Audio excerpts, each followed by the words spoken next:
Hey guys, in this tutorial we are going to learn about basic HTML, CSS and JavaScript, and hopefully we'll try to make a backend request using Ajax also. Let us see if this works.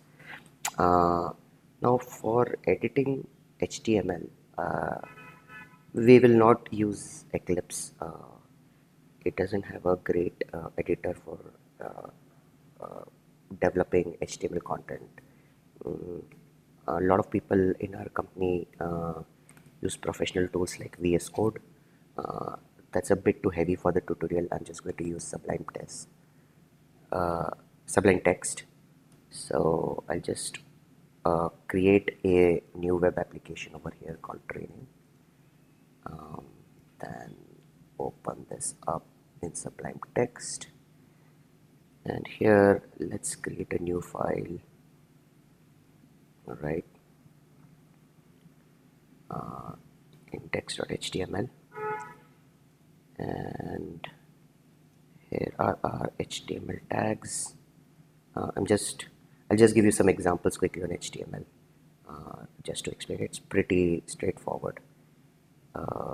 So then you have your body tags, and then you have your head tag. Okay, and inside the body you can put any of the contents. Let's say hello world. Now if I go to localhost 8080/training, this works, and see all the nice color coding that we are getting in Sublime Text. All right, so that's our body. uh, Now first of all, you can have text decorations in HTML. So you can have your headings h1, h2. Okay, just call it h1 text, h2 text. It can go all the way, I think, up to h5 or h6. Let me just put h5 over here. All right, and so you see that the sizes are different. Then if you have ABC, for a new line you can do DEF, basically put a BR tag, and you get your two texts in new line. You can also put a paragraph break in between, GHI, and you see there is more gap over here. Then you can create links. Let's say CNN.com. A stands for anchor, href is basically the URL. Let me just put here, go to CNN. All right.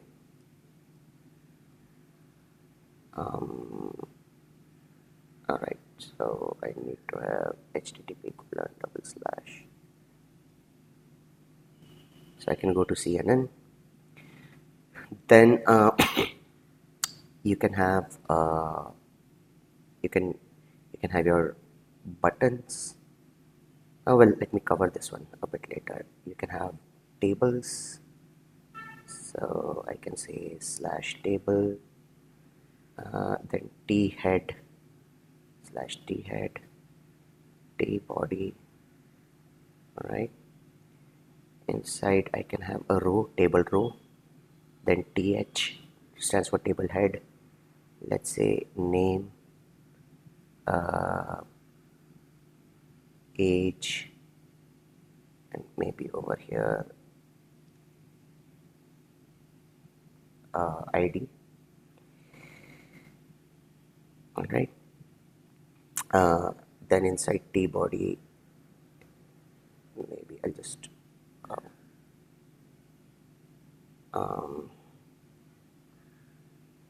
okay. Then I can have TD, which stands for table data.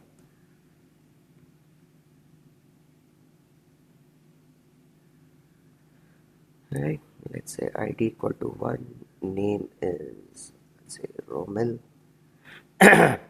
and oh, so TTR, so 1 over here, Romel, and let's say age is 30. Alright, and I can have another row over here, let's say 2, Rajul, and age is, let's say 20. So let's refresh it, so I can see my tables. Maybe I should give a paragraph over here. Alright, so this is how you can keep on creating your layouts using different HTML tags, and you can use different kind of breaks to give spacing. Then you can use your heading tags, etc. Also, let's say I want to put an image over here. Let's find out an image on the internet. I'll just go to Rediff.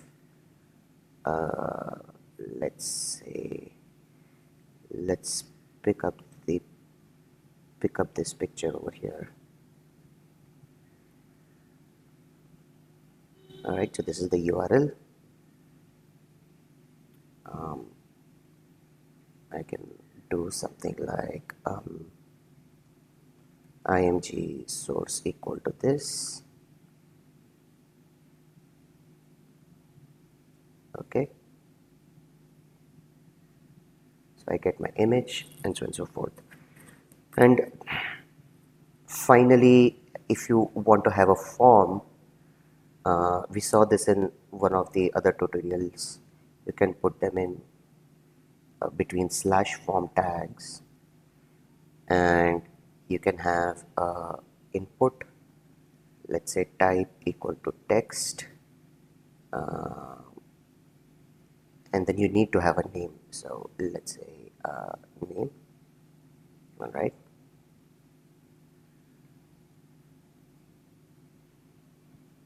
then age, and let's say ID. Okay, now if you look over here, I see all my inputs. It's not looking so pretty, so I can do something like name, ID, age, and I can put my BR over here. And then finally you can have buttons. So let's say button type equal to submit. This tells the browser that this form can be submitted using this button, this routing form. All right. And so now it's not all looking that pretty right now. Let us say if I want to give color to this text, then I can do style equal to color colon red. I hope it works. Yeah, so this is red. Let's say I want to give this a color of blue. Okay, I see blue. But now, so this is what you see over here, style equal to color of red. This is called styling, right? Yes, you're styling. You can do many things with styles. You can say font size is, let's say, 30 pixel. Okay, let's see if this works. Nope, something has gone wrong. Maybe I need a semicolon over here. Right? So you can override the browser defaults, and you can give color, You can change font size, font weight, um, all of these sort of things. I can use B over here. So you can do some styling using tags for bold, right? You can also do /I using italics. All right, so I get italics, but these are generally not considered that great. You can you should generally encourage yourself to be using these styles. But immediately we see a problem over here. Now if I want to make the color of all headings as blue, I have to copy paste this code, which is where the CSS comes into picture. So the way I think you do is you call it, you just say style, okay, and I can say that for all th elements, th means this th, keep my color as blue, right? Let's see. Well, that didn't work. Let me try to debug this. Okay, so basically you need to say th and then just color colon blue, all right? Uh, or right, so let me also remove this thing over here, and I can say, let's say all my h5 tags should have color as red. So I get red over here, blue over here, and you can do enormous amount of uh, decorations and styling using CSS. Uh, Eventually what happens is that even your CSS can become very, very large, right? And generally it's not advisable to have more than 200 to 250 lines of code in one file because it becomes unreadable. And there could be teams who could be working on just creating the basic HTML layout, and there could be teams who could be working on styling, and so you don't want to have mixed code. And so you can put all of this style in another file also. So let's say I create another file and I call it style.css. CSS stands for cascading style sheets. Uh, and I can put all of this code over here, and the way to embed this is that inside the head you say link rel equal to style sheet. Now I've myself never understood what rel means over here, but these are some of these syntaxes you just learn as you get more experienced. um, I think, okay, I'll have to again have a look at this online. So style sheet link rel, all right.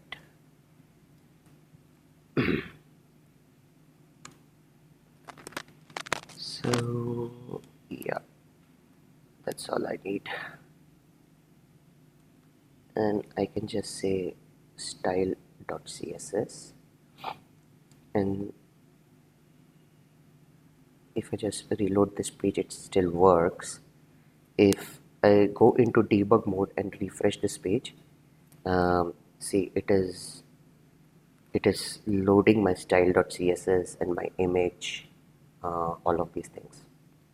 And just to prove that it works, I'll go to my style sheet over here and I'll say for all my th, let's say my background color needs to be green. Okay, so I have a green background and blue text. That's not looking that great. I'll just say color equal to white. Right now it's all looking pretty. um, Now so yeah, so that's that's I'm just going to remove this image. So that's about style sheets and all that. Let's look at JavaScript. Now, JavaScript is browser-side programming language. It is useful for multiple things. For example, I want to validate this form before submitting, or I want to create dynamic interactions with the user. Um, and obviously, all of these things cannot happen on the server side um, because you want to be interacting with the browser, not with your server. The other advantages of using JavaScript is that you can have a highly scalable architecture where, let's say, you're doing bulk of the work within JavaScript, uh, what otherwise you would be doing on the server side. And by doing this in JavaScript, remember that your website or web application can have millions of users, and so you can use the computing power of those millions of laptops and computers. And for sometimes for very high scalability also you can use JavaScript. So the use of JavaScript is basically things like form validations on the browser side, uh, creating more interactive user interface. You can also obviously create games like chess, etc., in JavaScript and HTML using HTML, and finally offload some of your computations uh, to your users' laptops rather than doing it on your servers. So JavaScript is not the same as Java. These are very, very different languages. So the way you do is it in your head tag, you just say script type equal to text slash JavaScript. I think that's how you are telling the browser that, hey, I have a script over here. Let's start with the simplest JavaScript, alert hello world. And so the browser is going to first load the page, and then it will try to apply your cascading style sheets, and then it would have also read all the JavaScripts, but now it will try to execute this JavaScript. Let's see, right? So now I get hello world, and now it does all the display. Uh, Now we can have we can define methods in JavaScript. So you can have function say hello, right? And I'm going to do some little bit of complex things over here. So I have an element over here. I can get access to this element by saying document dot get element by id name. Sorry, by I think, yeah. All right. So I'll just put here id equal to name. Right. The difference between id and name goes as the request parameter or your uh, post basically parameter name when you're submitting the form. The usage of id is typically for JavaScript, etc. Now, where does this document comes from? Hey, when you're coding JavaScript, sorry, in Java, where do things like public, int, and right, all of these keywords come from, right? It's basically the language that is providing you with some basic keywords to start coding, and the JavaScript engine that is running in your browser provides you with some keywords like document, and there are some methods that allow you to do all of these things. And so now after this, I can say alert. Oh, so where, let's say, name equal to this document get element by id dot value, and then I can say hello, then plus name. Okay. So I'm getting this element by id, which is this element, and then I'm getting its value, and then I'm allotting on this. Now, who invokes this function? So I can have another button over here, button, let's say hello. All right. Now I have to tell the browser that when I click this button, invoke that method. So all of these are called events. When you move a mouse, it's a mouse movement event. When I click something over here, these are called on focus events. See how the text box has gotten highlighted. When I press a button, this is called a click event. So these are all events. So I can tell the browser that, hey, on click, all right, say hello. And in the say hello, I'm getting the value of the text over here and I'm alerting. All right. So let's try this. Name is Romel. Well, it didn't work. So now we can go into debug mode, and it's saying document get element by ID value is not a function. That shouldn't happen. Hang on.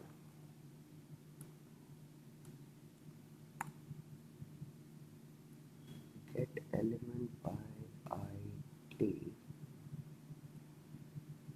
Document get element by ID. I'm just copy paste it over here and see.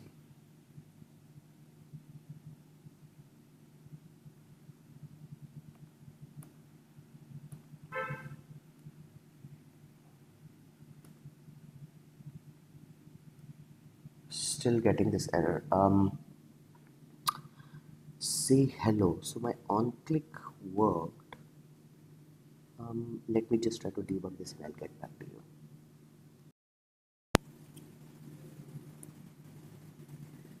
All right, so the bug is that it was saying, let's, I had this, I'll just reproduce it for you, Roman, and then say hello. It is saying that dot value is not a function. All right, so this was not a function. It was just a member variable. So I'll just remove this, refresh, just say Roman, say hello, and I say hello, Roman, right? Notice a couple of differences over here. Now in JavaScript, first of all, this is not a typed, strongly typed language. What do we mean? In Java, we say string name, integer ID, and that helps in our coding because we can only assign, let's say, integer values to variable names in the program, and so that helps us avoid compile time, sorry, runtime errors. Uh, no, here we don't have it. This is untyped, right? We are just having var. We are just saying variable.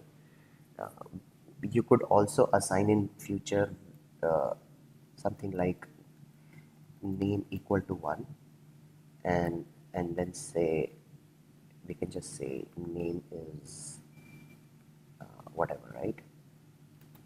So I can assign any value,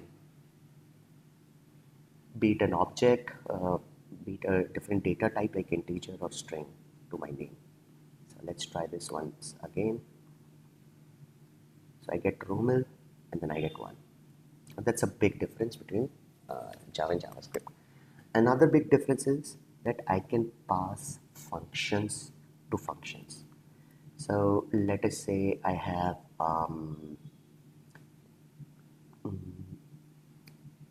okay, let us say function calculate salary.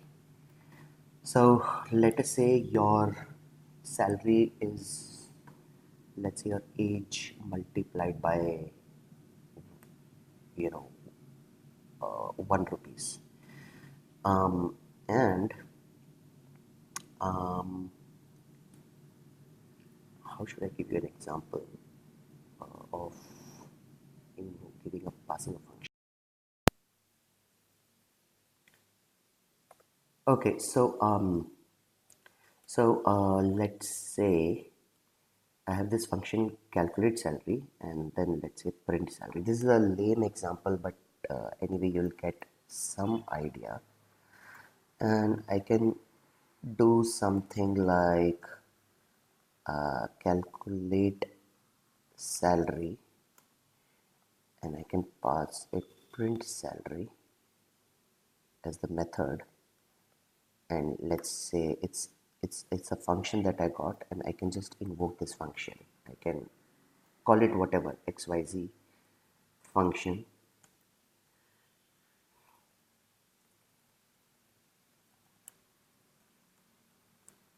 all right. And then what print salary does is, let's say I'm getting int salary, oh sorry, not int, just salary over here, and I'm writing it to console. So just like you have your logger, log4j logger in Java, you get this console in JavaScript. So I can say console dot info, the salary is plus salary, okay.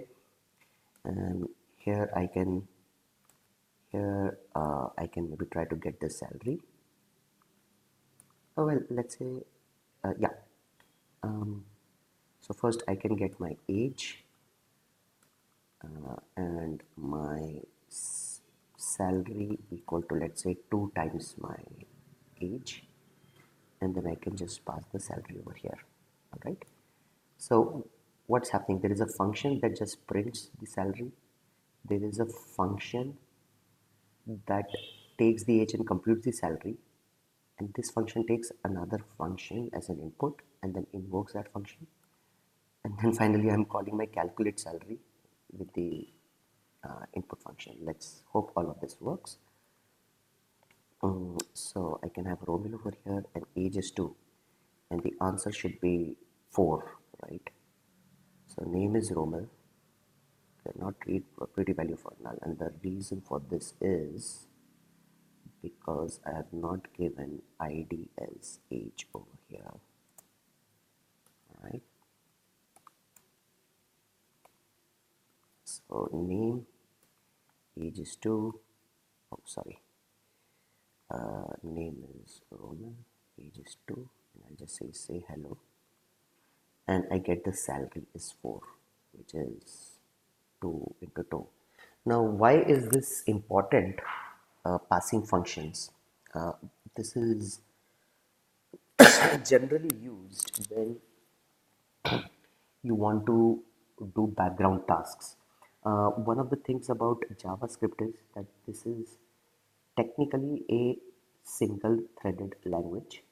Um, and so all your user interfaces, all your computations, JavaScript executions are happening on the same thread. Now the reasons for this, you can just Google up performance, simplicity, etc. These are some of the reasons. But let's say if a user clicked on a button and then you want to invoke a backend server method to get some data, uh, and so that is a network call. It can take maybe 1 second, 2 seconds, sometimes even 5 seconds, maybe 30 milliseconds, but it can take a large amount of time.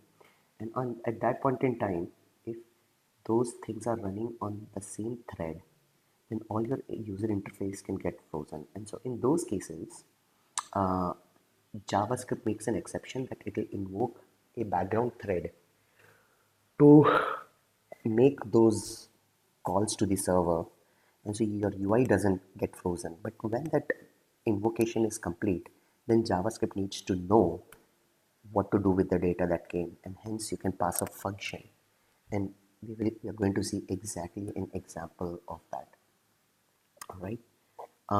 So the way you can do that is in Java is that you get an XML HTTP request object. So let's try something more fancy. Okay, so let's say function get employee, right? And so I create my XML HTTP request. There's nothing really XML related thing about it. Could have very well been an HTTP request, but it is what it is. and then we can say, just like where we said on the button that on click say hello, that's an event. On that event do something. Here we are saying on ready state change, which is saying that hey, once you have invoked your back server method, etc., you have done whatever, then your state would have changed, and then on that state change call this function. All right, and so I'm passing a function, and I can say if this dot status equal to 200, right? So what does this refer to over here? It refers to H XHTTP object. If the status is 200, and so I can say, let's say console.log xhttp dot response text. All right. Else I can say console.log a network error has happened. All right. Okay. All right. So I'm defining a request object, and I'm saying that hey, whenever you are done with your things, call this method over here. All right. I can very well do something like function process request. Okay.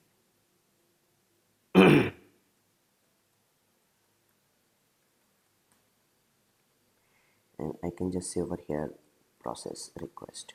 Okay, and then I need to invoke. So let's say there is a get method, and let's say the URL is http colon double slash localhost colon 9000 slash employee slash let's say I'm making a REST call. I don't remember what the true method is for, and then I'm doing a send. Right?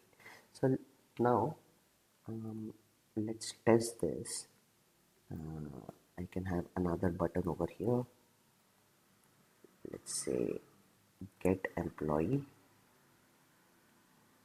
Right? I'll invoke this method over here. Now I need a backend service to invoke this. So let's open up our Eclipse.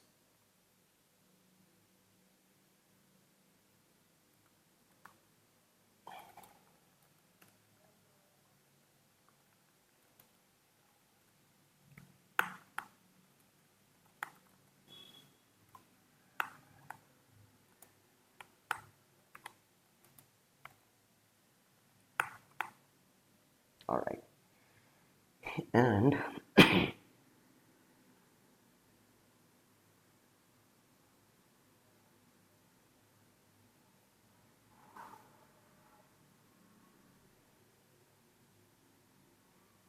sorry, we just need to wait to get this loaded.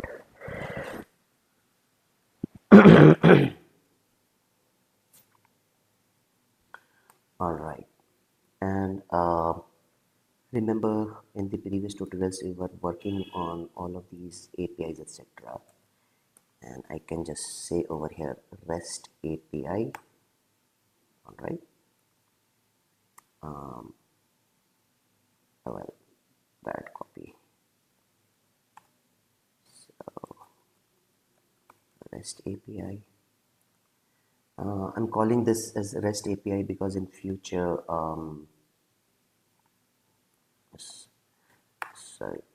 in future we are going to make REST calls, and again we will learn that in future tutorials. So REST servlet, and I will just call it slash REST.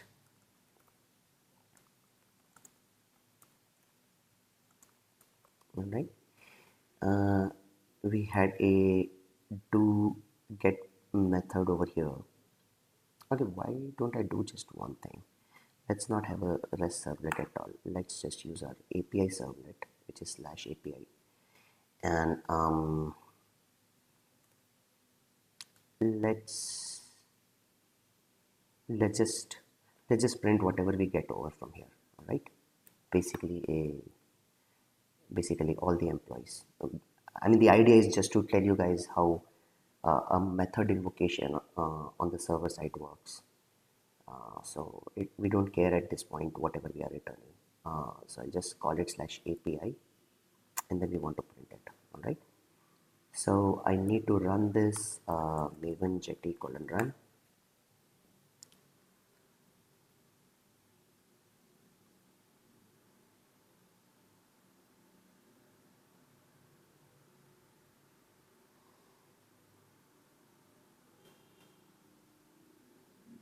All right.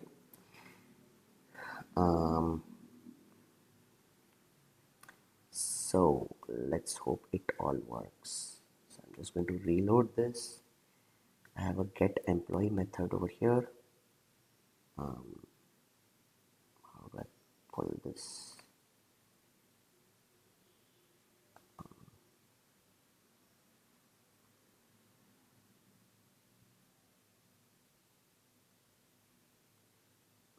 I don't know.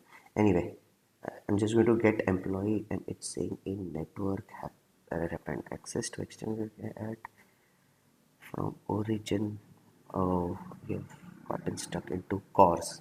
Basically, I have localhost 8000 and it's not allowing me to go to localhost 9000. That is not great.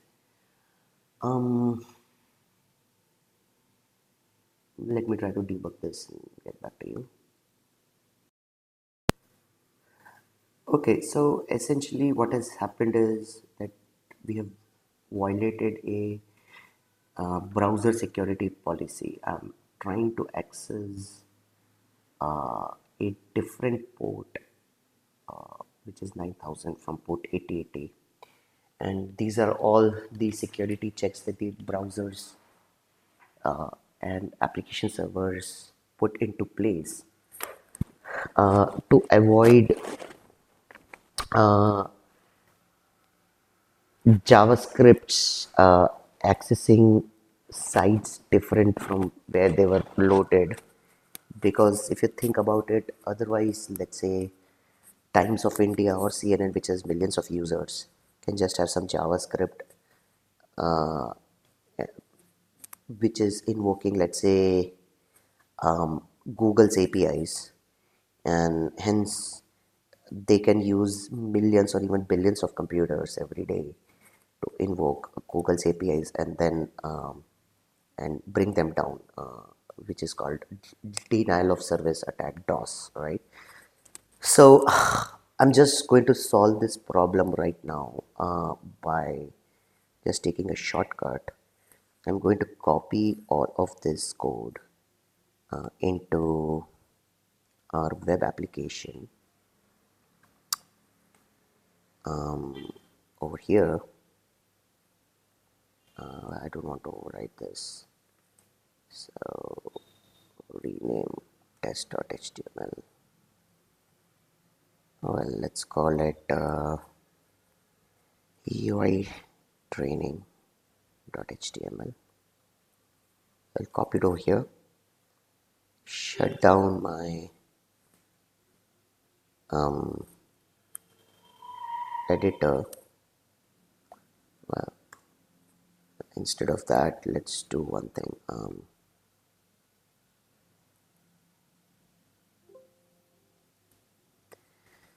So I'll just open my coding folder, repos, training, employee app, source main web app. Let's just open this up. So I get my code back over here. All right, and let's just restart Tomcat. Oh, sorry, Jetty.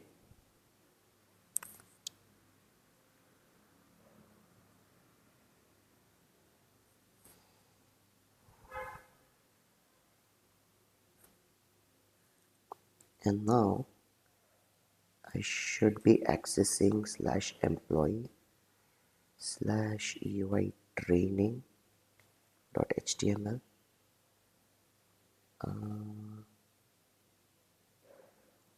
Text.html. What is my app name?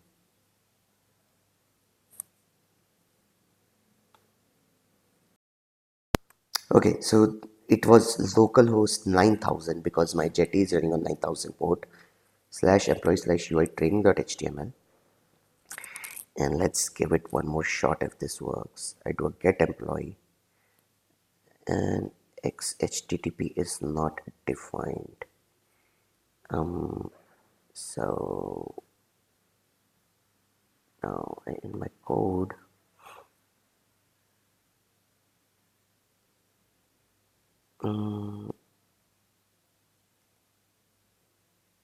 I think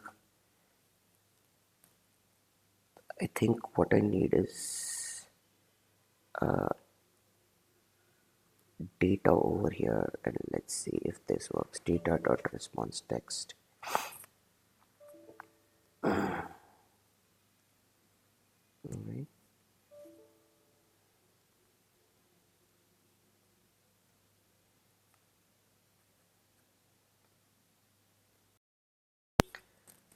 Okay, so there was some misunderstanding on my part on this method.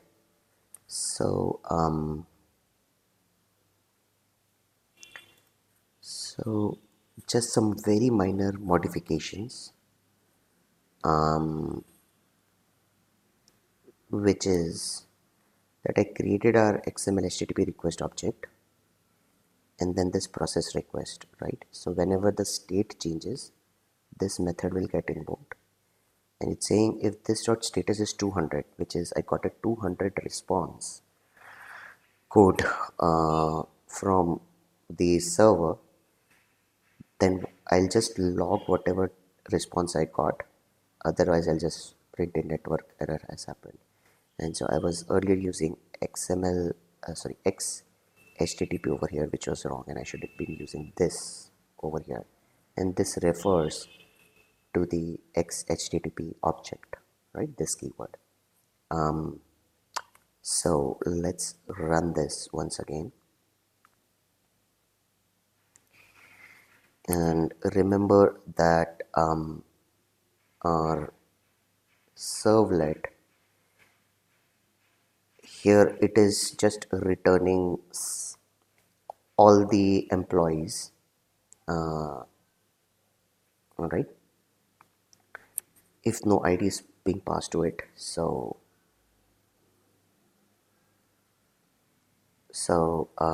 let's just refresh this page. I'm just going to clean my UI a bit, and I invoke this method. Still get, yeah, okay. I don't know why this is coming. Maybe some misunderstanding on my part, but eventually I got all the data back from the server, and so I made a get request to the server and I got some HTML back. We don't need to worry about too many details because we're going to use some very specific libraries to make our life easier. Again, all these tutorials are just to help you understand the basics. Now finally, just like we moved all our CSS to an external file, right? You can end up writing very complex JavaScripts, and so you don't want that to be part of your HTML also. And what you can do is have a new file, let's say, and you just copy all of this stuff over there and just call it, let's say, app.js, stands for JavaScript.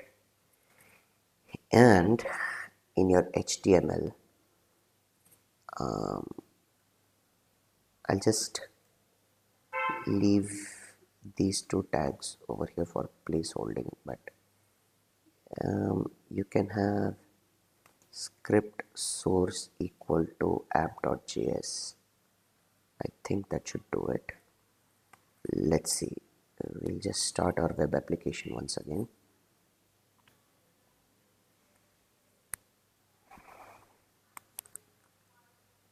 And this time if I load my page, it's not working.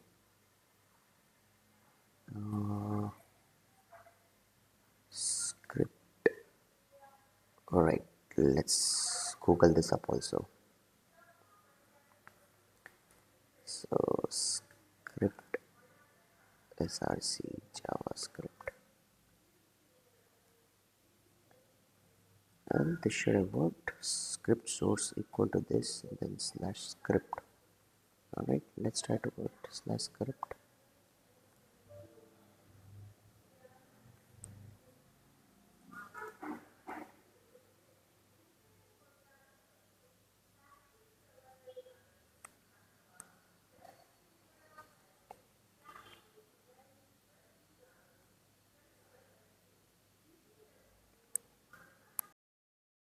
And so now if I refresh my page, I see my JavaScript is getting loaded. If you just do view source, you will also see the same over here. So this is basic HTML CSS JavaScript tutorial plus being able to invoke a server-side method using JavaScript, using XML HTTP. Again, these are like very basic things. We don't use all of these at our company. There are tons of very advanced libraries that give you much more power uh, and flexibility and ease of use to be able to write really powerful applications. Finally, I'm just going to check in this code. Um,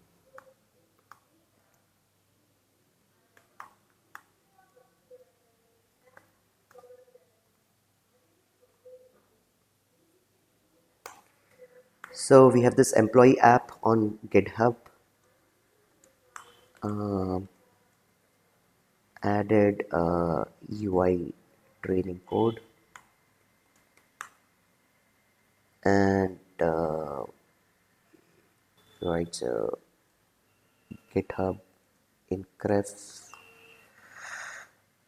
So all of this should be available in this employee app by now. So source, web app, and we have our training